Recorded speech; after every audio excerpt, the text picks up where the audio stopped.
In the heart of Umuaka village lived a beautiful woman named Mma Ojeki. Her laughter once filled the dusty compound like birds at sunrise. But after her parents died, that laughter faded. She was left to raise her 3 younger siblings, Ada, Kin, and Uju, with nothing but hope.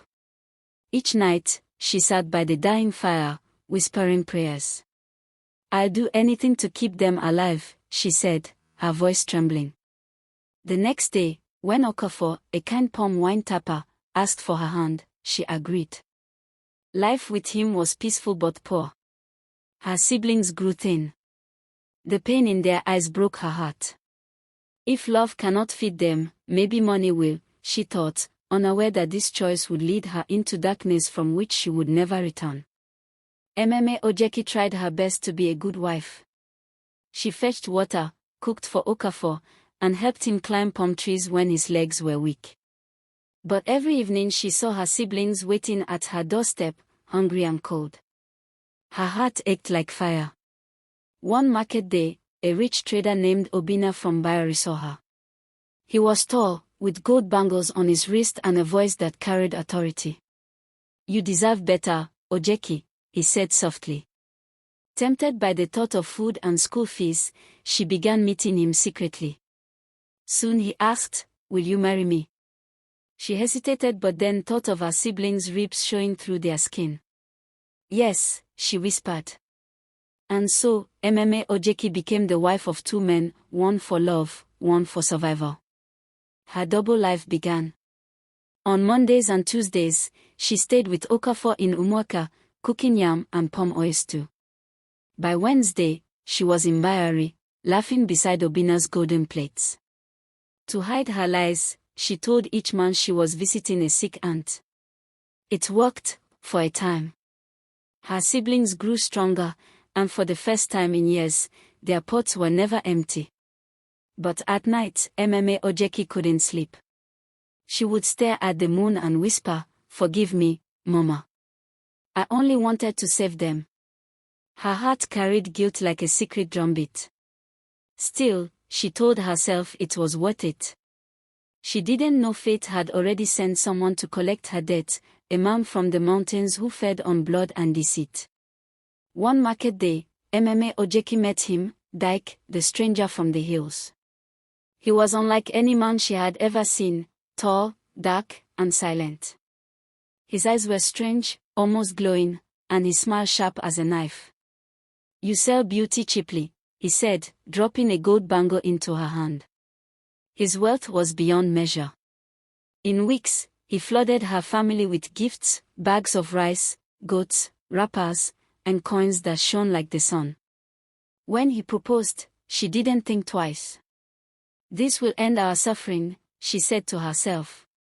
Without telling anyone, she secretly married him too. Now, Mma Ojeki had 3 husbands, each living in a different town. She believed she had outsmarted fate, but fate was only watching, sharpening its claws in silence. Strange things began to happen. When Ojeki cooked for Dyke, the food never finished, as if someone unseen was eating beside them. His compound was always cold, even under the afternoon sun. One evening she heard a growl from his room, low and hungry. "Dyke," she called, trembling. He stepped out slowly, wiping something red from his lips. "Just palm wine," he smiled. But Ojeki's heart thudded. That night she dreamt of shadows licking fire and men's bones scattered on the floor. She woke up sweating, whispering, "What have I done?" Yet when morning came, Dyke handed her more gifts and kissed her forehead. The gold sparkled, but her soul began to dim. The woman who once married to save others now needed saving herself. Kindly subscribe and like our videos if you have been enjoying it so far. Back in Umuaka, whispers began. "Why does Ojeki disappear for days?" old women asked. Okafor grew suspicious. "You've changed," he said one night. "Where do you go?" She smiled weakly. "To the market, my husband." He sighed, but doubt clouded his eyes. Meanwhile, Obina, her second husband, noticed her new jewelry and the strange smell that followed her home, the metallic scent of blood. "Ojeki," he warned, "there's darkness around you." But she laughed nervously, brushing him off. At night, her dreams returned. This time she saw Dyke's face turning into something monstrous. Still, she couldn't leave. Fear and greed held her captive. She had become tangled in her own web, and every step she took only pulled the strings tighter. One evening, Ojeki decided to end it. She would leave Dyke and confess everything to her brothers. She packed her small bag and waited until nightfall. But when she tried to open the door, she found it locked from outside. Dyke's voice echoed in the dark, deep and cold. "Where are you going, wife of three?" Her body froze. I don't understand," she stammered. He stepped into the moonlight, his eyes glowing red. "You think you can feed everyone but me," he growled. Suddenly the walls of the hut seemed to breathe. Shadows moved like spirits. "You married for food, now become mine," he whispered. The last thing she saw was his teeth, long, shining, and hungry. The villagers woke to screams echoing from the hills. By morning, Dyke's compound was silent. When a search party arrived, they found blood on the floor and Mma Ogechi's wrapper torn by the doorway. Dyke was gone. The elders shook their heads. "He was no man," they said. "He was a Mma, a spirit of the night." Okafor wept bitterly, clutching her scarf. "She only wanted to feed her family," he cried. But others whispered, "No one can hide lies from the gods forever." They buried an empty coffin for her, laying palm leaves on top as a sign of shame and sorrow. The night wind carried her name through the trees, a warning to all who listened. Weeks passed. Dyke's house burned to ashes after a storm, but strange things began happening in Umuaka. At midnight, people swore they saw Mma Ojeki walking by the riverbank, her eyes filled with tears.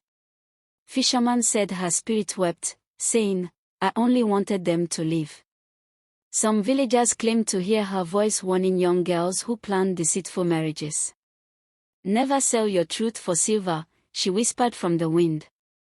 Her siblings grew older, haunted by guilt. They built a small shrine for her by the river and prayed, "May her soul find peace." But peace never came. For the woman who fed others had been devoured by her own choices. Generations later, mothers in Umuaka still tell her story by moonlight. Children sit wide-eyed as elders say, Mma Ojeki was beautiful, brave, and foolish. Her tale became a lesson: no amount of love or sacrifice justifies deceit. They say her spirit guards the river still, warning women who chase wealth through lies.